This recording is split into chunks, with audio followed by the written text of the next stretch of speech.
안녕하세요. 안녕하세요. 여기는 꿈 다시 보기 채널입니다. 오늘은 저희의 상상력으로 꿈의 의미를 따라가 보는 시간입니다. 오늘 꿈은 50대 직장인 여성의 꿈입니다. 꿈으로 들어가겠습니다. 최근에 다른 도시로 이주했는데 거기에 한 방을 기도방처럼 만들어 놓았다. 요즘 거기에서 잠을 자고 있다. 그 방에서 잠들었다가 꿈꾸이다. 눈을 뜨니 사방에서 검은 물체가 나를 덮쳐온다. 나도 모르게 너무 무서워서 큰 소리로 주기도문을 외친다. 그래도 검은 물체는 거의 눈앞까지 다가왔다. 그 순간 동네 고양이들의 야옹하는 울음소리가 들린다. 나 역시 나도 모르게 야옹야옹 하면서 고양이 울음으로 온다. 그 순간 옆방에서 자고 있던 친구 A가 내가 괜찮은지를 보러 왔다. 나는 고양이 울음소리로 울고 있다. 그런데 또 어떤 3차원의 블랙홀 같은 문이 열리면서 우리 엘리가 보이는데 내가 괜찮은지 걱정하면서 나를 들여다본다. 엘리는 계속 나를 들여다보고 그 블랙홀 같은 문은 3번 정도 열렸다 닫혔다를 반복하고 엘리가 나를 걱정하며 바라본다. 나는 안심이 되면서 다시 차분하게 주기도문을 암송하다가 잠이 깼다. 친구 A는 오랫동안 함께 산 사이면서 최근에 직장 문제로 이사를 하게 되며 떨어지게 되었다고 합니다. 엘리는 친구 A와 지낼 때 함께 살게 된 3마리의 고양이 중 한 마리입니다. 저희의 상상에서 꿈을 펼쳐보겠습니다. 선생님 의견부터 듣고 갈게요. 어디에 머물게 되던가요? 일단 검은 물체, 블랙홀 이런 이미지가 나오니까 꿈이 굉장히 가깝게 나한테 다가와서 뭔가 나를 자극시킨다는 느낌이 들었고요. 저도 어릴 적 빼고는 거의 종교 생활을 하지 않다가 최근에 이제 기도를 하기 시작했는데 그 기도 중간에 주기도문을 외우거든요. 구절 중에 나에게 죄 지은 자는 내가 용서를 하겠다. 또 유혹에 빠지지 않게 해달라. 이 말이 문득 일상에서 굉장히 힘든 일이더라고요. 그러니까 나한테 죄를 지은 사람을 원망하지 않고 미워하지 않고 내가 용서를 한다는 것이 그럴 수 있는 사람은 굉장히 강한 사람이고 그 자신의 인생을 온전히 책임지는 사람이라고 이제 생각이 들더라고요. 그리고 그 유혹에 빠지지 않는 것도 전 진짜 하루에도 몇 번씩 유혹에 빠지고 타협을 하거든요. 유혹에 빠지는 이유가 내가 그걸 선택했을 때 되게 쉽게 갈 수 있고 편하게 갈 수 있기 때문에 저는 그 유혹에 빠지는데 내가 어려운 것을 감당하더라도 어떠한 그 원칙을 지키겠다. 이것이 내가 예수님처럼 그렇게 커다란 십자가는 아니지만 내 한 사람 몫의 십자가는 내가 지겠다. 약간 이런 다짐, 약속, 내가 신게 하는 약속 같다고 생각이 들었어요. 자기 자신에 대해서 책임지고 감당하려고 할 때 주기도문, 고양이 이런 이미지가 나한테 되게 힘이 되겠다라는 생각을 했어요. 보겠습니다. 꿈의 전반부에 등장하는 검은 물체와 꿈의 후반부에 등장하는 블랙홀은 우리의 무의식을 의미한다고 볼 수 있습니다. 블랙홀과 무의식은 인간이 통제하거나 예측하기 어렵다는 점에서 유사한 측면이 있겠죠. 사방에서 검은 물체가 나를 덮쳐옵니다. 나는 곧 깜깜한 어둠 속에 잠길 겁니다. 이를 상징적 차원에서 풀어보면 무의식 영역으로 데려가는 것 같단 말이죠. 반면 블랙홀 같은 문에서는 고양이 엘리를 보여줍니다. 나를 묻어버리는 대신 새로운 가능성 내지 잠재력이 무의식에서 방금 띄워진 것 같단 말이에요. 그 의미를 상세히 밝혀보겠습니다. 나는 기도방에서 잠을 청했습니다. 마음의 안정을 원하고 있다는 뜻이겠죠. 복잡한 속내를 달래는 한편 해결해야 할 절박한 내적 과제를 가지고 있음을 의미할 겁니다. 이 꿈은 내가 드리는 기도에 대한 응답이 될 수 있을 것도 같습니다. 그런데 기도란 반드시 내가 원하는 방식으로 응답해 오거나 이루어지는 것은 아님을 기억할 필요가 있겠죠. 눈을 떠보니 사방에서 검은 물체가 나를 덮쳐오고 있습니다. 검은 물체가 나를 완전히 뒤덮으면 그 자리는 나의 무덤 자리가 될 겁니다. 나는 다급한 마음에 주기도문을 외칩니다. 그 이미지를 통해 혹시 기존의 내 습성 중 어떤 면은 이제 그만 묻어버려야 하는 것일까라고 질문할 수 있다면 올바른 방향으로 가게 될 겁니다. 그 질문은 이제 무의식 영역으로 보내야 할 것이 뭘까의 질문과 다르지 않을 겁니다.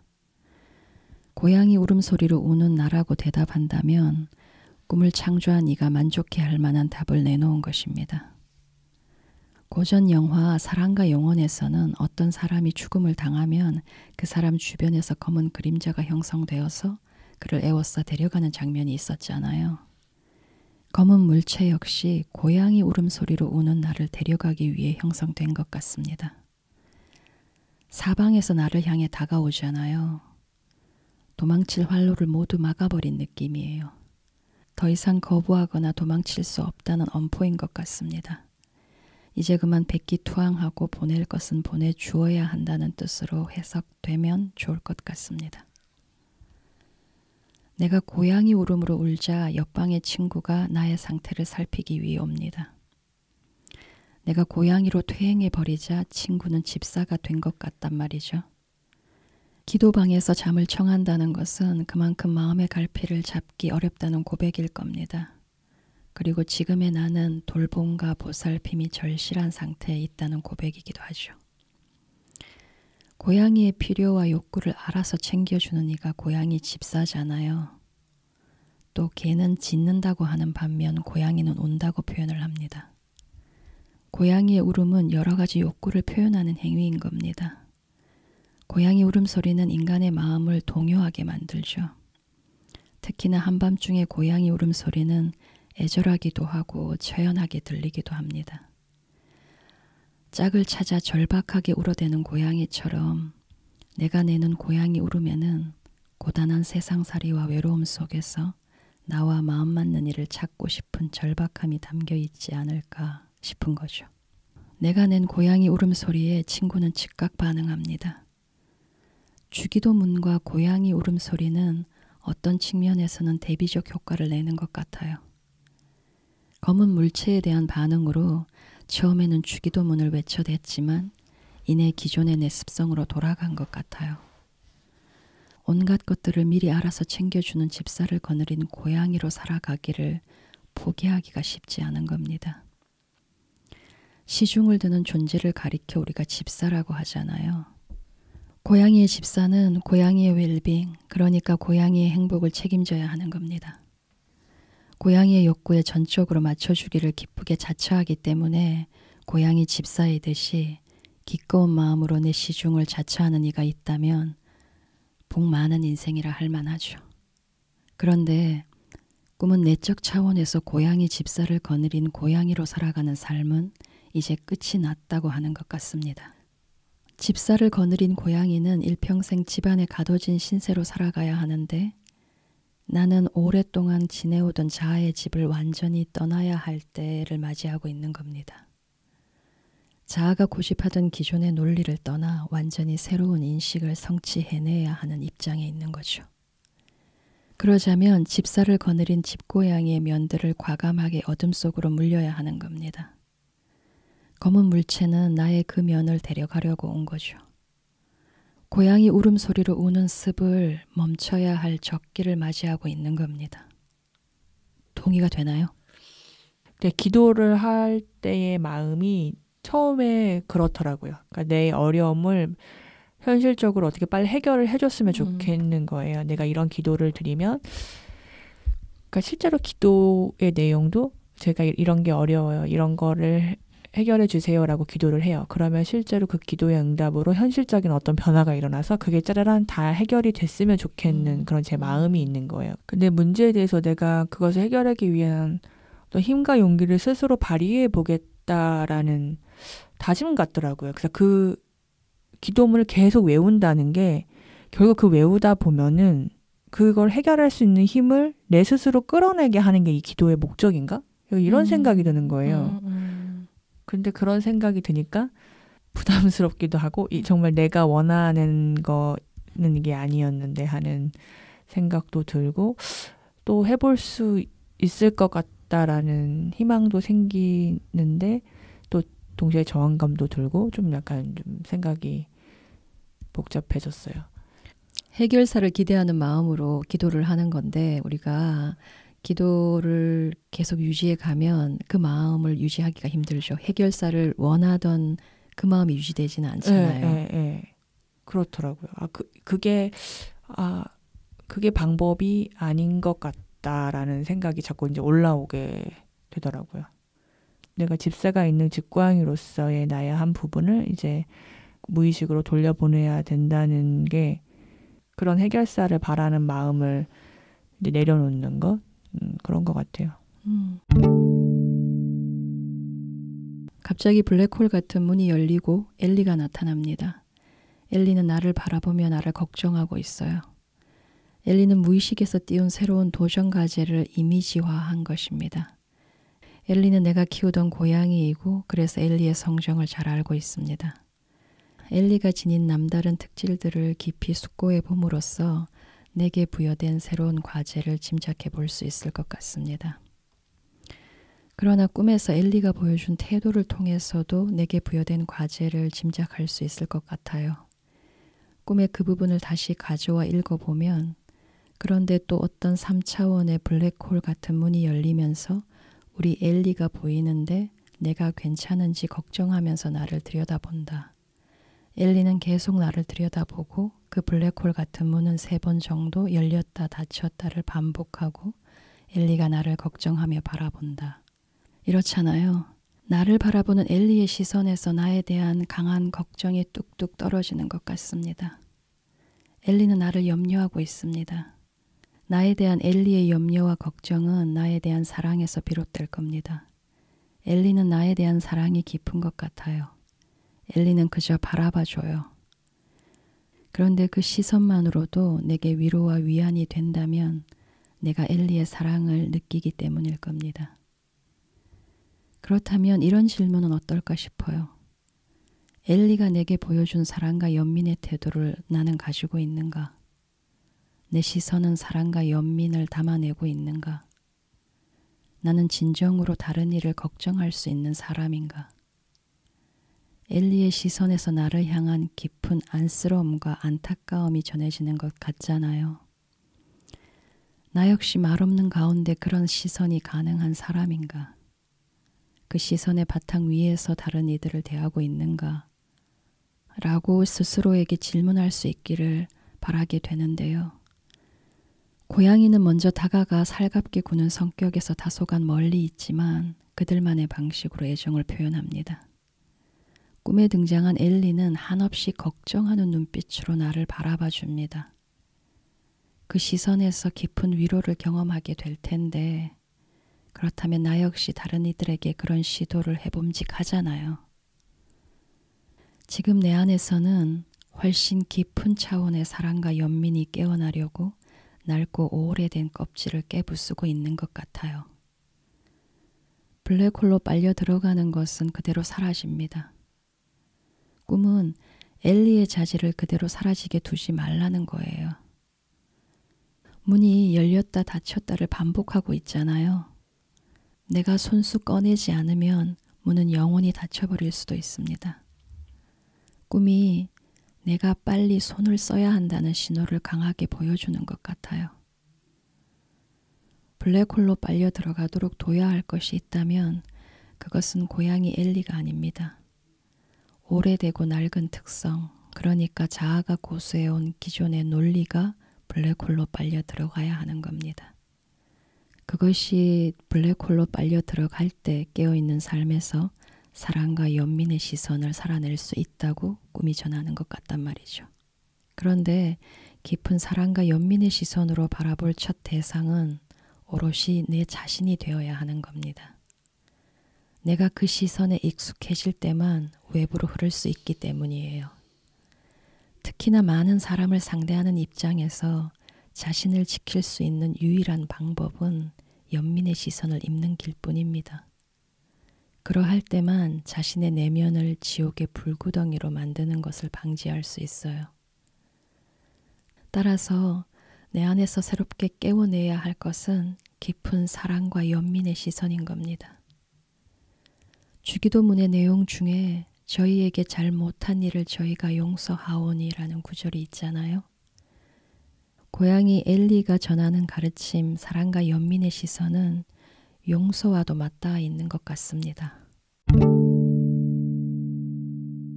선생님도 많은 사람들을 상대하잖아요. 그러니까 이런 투사를 들으면 가능하지 않다, 너무 힘들다, 뭐 이런 생각부터 올라오세요? 저한테 제일 중요한 이슈는 생존이에요. 당장 내가 지금 돈을 얼마를 벌 것인가. 이게 제일 중요한데 그거를 하기 위해선 난 어떤 것도 희생할 수 있어. 나의 태도는 이런 거예요. 나를 살피고 챙긴다는 거는 전혀 이 우선순위 안에 들어오지를 않아요. 막 그런 복잡한 상황에서도 그렇게 나를 챙길 수 있는 여유는 지금 생각하면 내가 그거를 낼 수 있을까? 진짜로 내가 얼마나 강해야 그걸 할 수 있을까? 그런 생각이 먼저 올라와요. 그러니까 진짜 뭐 성모 마리아든 누군가든 나를 돌봐줬으면 좋겠고 내가 내 스스로를 어떻게 뭐 돌볼 수 있다 뭐 이런 생각을 아예 안 하니까 정말 어떤 절대자나 그런 절대자가 보내준 누군가가 나를 빨리 지금 돌봐줬으면 좋겠다 이런 마음이 되게 간절하게 생기는 것 같아요. 현실에서 조금의 이제 어떤 어려움을 만나면 불안이 막 증폭되는 거예요. 내 기도가 들어지지 않는 건가? 뭐 이런 생각도 들기도 하고 생존을 지키는 거와는 사랑과 연민의 이슈는 완전히 아무 상관이 없고 오히려 방해가 되고 그렇게 생각을 했는데 그러니까 고민을 하고 내가 마음을 내야 오히려 문제를 해결할 수 있는 진짜 방법을 찾을 수 있겠다는 생각이 들어요. 그러니까 그거 자체가 내가 하는 일의 의미를 고민하고 내가 좀 더 내 스스로한테 떳떳할 수 있고 뭔가 더 마음을 실을 수 있는 방법을 고민하는 것 자체가 이제 나를 돌보는 건데 이제 그런 거를 할 여유는 없어라는 게 저의 그동안의 단정이었거든요. 그런 거는 지금 여기에 끼어들 틈이 없어. 그런 생각을 좀 이제 바꿔야 할 때인 것 같아요. 그러니까 기도를 하니까 그런 게 좀 자극이 되더라고요. 예. 지금부터는 상징적 차원에서 주기도문을 음미해보고 해석을 시도해보겠습니다. 주기도문은 예수가 직접 가르쳐준 기도로 예수가 설파하고자 했던 신념을 압축시켜 놓은 것이겠죠. 짤막한 기도문의 핵심 내용을 추려보면 결국 이고를 내려놓는 것이 핵심이라 하겠습니다. 이고를 내려놓는다는 것은 자아의 관점에서 옳다고 혹은 옳아야 한다고 믿는 것들의 포기를 뜻하는 겁니다. 주기도문을 통해 드리는 기도는 전지전능한 신께 자아의 의지를 바치는 겸손한 행위인 것입니다. 예수가 아버지 하느님의 아들인 이유는 자아의 선입견과 자아의 협소한 틀 안에서 행위하지 않을 수 있었기 때문일 겁니다. 예수는 자신의 존재로 깊이 들어가 내면의 숭고한 본성을 삶으로 구현해낸 인물입니다. 예수는 신이 인간의 자리로 와서 인간적인 여정을 통해 자신을 온전하게 내어 맡기는 과정을 보여주었습니다. 주기도문은 참으로 훌륭한 기도문입니다. 주기도문을 암송하다 보면 간결한 내용 속에 담겨진 숭고한 뜻과 아름다움에 겸손해지고 숙연해집니다. 주기도문의 전반부로 들어가 보겠습니다. 하늘에 계신 우리 아버지, 아버지의 이름이 거룩히 빛나시며 아버지의 나라가 오시며 아버지의 뜻이 하늘에서와 같이 땅에서도 이루어지소서. 어디에도 나는 존재하지 않습니다. 나의 이름이 빛나기를 바라고 내 뜻대로 되는 내 세상을 바라는 이고가 거기에는 없습니다. 인간들은 끊임없이 자신을 내세우고 싶어 합니다. 자신의 이름이 빛나기를 바라며 자신의 뜻은 반드시 관철되는 것이 이치인 듯 신을 위협하는 것을 기도로 여깁니다. 투정과 때를 써대면서 이를 기도로 착각하는 자신을 발견하기도 하죠. 아버지 하느님의 뜻에 순명할 것을 약속하지만 자아의 뜻은 순식간에 신의 뜻으로 둔갑되곤 합니다. 실패에 따른 좌절감조차 신의 뜻이었던 걸로 재빨리 기만되고 처리될 뿐입니다. 인간이란 그렇게 약한 존재입니다. 그런데 조금만 겸허한 자세로 주기도문을 읊조려 볼 수 있다면 예수 그리스도가 인간을 위해 전하고자 했던 의미에 가닿을 수 있을지도 모릅니다. 주기도문이 전하는 기도의 핵심은 비움에 있는 것입니다. 이고를 비워내는 내적 작업은 아주 고통스럽지만 반드시 비워내야 합니다. 구하기 위해서는 먼저 비워야 하기 때문이죠. 자신을 향해 무엇에 집착하고 있으며 그토록 통제하려고 하는 것들은 무엇인지, 나의 우울감은 그 집착에서 비롯되는 것은 아닌지를 물어볼 수 있어야 합니다. 이것이 비움으로 가는 질문들, 즉 기존의 자아의 논리를 넘어서기 위한 질문인 겁니다. 눈이 새롭게 뜨이고 새로운 인식이 생겨날 때 비로소 체험을 경험하게 될 것입니다.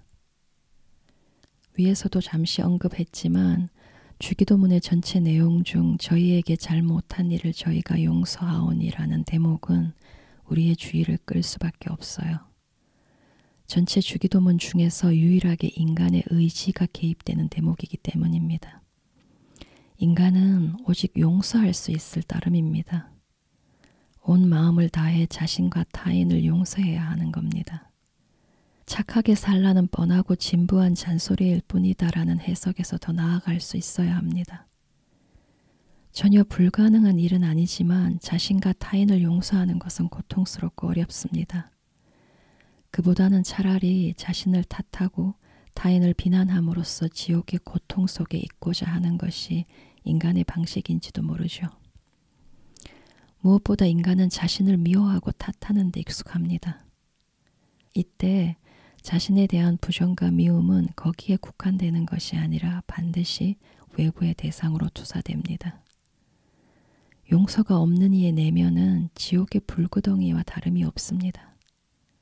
그래서 삶의 질은 진정으로 용서할 수 있는 능력에 달려 있는지도 모르죠. 단 용서에 섣불리 접근한다면 자기 기만으로 흐른다는 점을 명심해야 할 겁니다. 우리의 내면을 들여다보면 그늘진 곳마다 이런저런 보따리들이 쟁여져 있을 겁니다. 그 보따리를 하나씩 풀 때마다 우리 자신과 타인을 향한 앙심과 저주가 쏟아져 나올 겁니다. 자신과 타인을 향한 미움과 저주가 우리 안에 그득하다는 사실을 인정할 수 있어야 합니다. 그 사실을 인정할 때만 진정한 용서를 향해 한 걸음을 내딛게 되는 것이죠. 그러나 우리의 근사하고 멋진 페르소나는 미움과 저주를 허용하려 들지 않아요.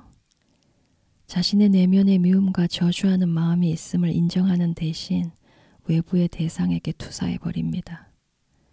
일이 되면 선악의 구도가 형성되어 힘겨루기는 멈추지 않아요. 자아는 요지부동으로 선을 고집합니다. 선을 독점하기 위한 자아의 노력이 필사적일수록 자신이든 타인이든 실수와 잘못에 대해 가차없고 가혹한 태도를 취하기 마련입니다. 그 사실을 제대로 마주하는 어느 날 화들짝 놀라게 될 수도 있어요. 따라서 기도는 유지되어야 합니다. 유지될 수 있기만 한다면 자신에 대한 새로운 발견에 이르게 될 것입니다. 타인이 내게 저지른 불쾌한 실수와 잘못들에 꽂혀있던 한정된 시선에서 내가 타인에게 한 실수와 잘못들을 돌아보는 계기를 마련해 주는 것이 기도의 시간입니다. 인간이면 누구나 때로 무지하여 때로는 못되고 옹졸한 탓으로 그릇된 선택과 결정을 해버립니다. 인간으로 살아가는 고단한 숙명을 깊이 이해할 수 있다면, 그 가운데 기도가 깊어지고 깊어진다면 원수를 사랑하는 덕을 간절히 청하는 날을 맞이하게 될 수도 있습니다. 기도는 인간을 한없이 낮고 겸허한 자리로 데려갑니다. 기도의 자리가 그런 거예요. 그런데 이상하게도 그 낮은 자리에서 평정함과 평안함을 맛보게 되는 것이죠. 세상에 내세우고 뽐내던 페르소나를 벗어 던진 채 보잘것없는 자신과 진실하게 마주하는 자리에서 무엇을 무엇으로 채워야 하는지를 깨치는 기적이 일어나는 겁니다. 뭐냐면 비로소 자신의 진실한 욕구를 볼 수 있는 새로운 눈과 새로운 감각이 열리는 것을 의미하는 겁니다. 꿈의 막바지에 도달한 나는 새로워진 마음으로 차분하게 주기도문을 올리고 있습니다. 이는 꿈이 내게 제시한 도전 과제를 받아들이고 삶으로 살아낼 것을 약속하는 엄숙하고 조용한 다짐인 겁니다. 처음에는 그 자기에 대한 사랑과 연민이라고 하는 게 좀 쉽게 들렸거든요. 그냥 나에 대해서 좀 마음을 풀어주고 나를 너무 몰아붙이지 않고 여유를 좀 주고 그러면 되는 거 아닌가 라고 했는데, 사랑과 연민으로 생각을 시작해도 내가 이 문제를 해결하는 데 있어서 이런 걸 채우면 그게 이제 해결 방식인 것 같고, 근데 결국 그것은 내가 이게 부족하니까 내가 이런 일을 겪는 거야, 그게 인정은 아니잖아요. 근데 계속 내가 그런 식으로만 생각이 돌아가고 내 부족한 것을 발견하고, 근데 사실은 그게 나에 대한 비난인 건데, 발견하면 이걸 채우면 나는 괜찮겠지? 그렇게 해서 내 마음을 편하게 하고, 그냥 내 스스로를 비난이나 혹은 다른 기만 없이 나를 좀 이렇게 차분히 바라봐 준 그런 경험이 참 없구나라는 생각이 들고, 그러니까 요새도 현실적으로 어려움이 있으면 마치 나는 그냥 편하게 앉아서 밥도 먹으면 안 될 것 같은 거예요. 그러니까 나를 막 재촉해요. 그것처럼 나에 대한 사랑과 연민의 시선, 이런 생각, 그런 시선을 나한테 주는 그 순간도 편하게 하는 게 아니라 내 마음 한구석에 재촉하는 마음이 들어요. 그냥 저는 현실적으로 어려움을 겪으면 그냥 자연스럽게 성장하는 줄 알았거든요. 내가 이 어려움을 견디고 있으면 뭔가 어떤 통찰도 자연스럽게, 내 변화도 굉장히 자연스럽게 일어나기를 바랬는데 그게 아니구나를 이 방송 얘기를 듣고 얘기를 나누다 보니까 그게 확 와닿으니까 그 마음이 너무 힘든 것 같아요, 지금. 내 이고를 내가 내려놔야 변화라는 게 일어나는 거구나 라는 게 나한테 와닿으니까 그걸 너무 거부하고 싶은 것 같아요. 네, 오늘 얘기는 여기까지 마치고 다음 시간에 다른 꿈으로 찾아오겠습니다.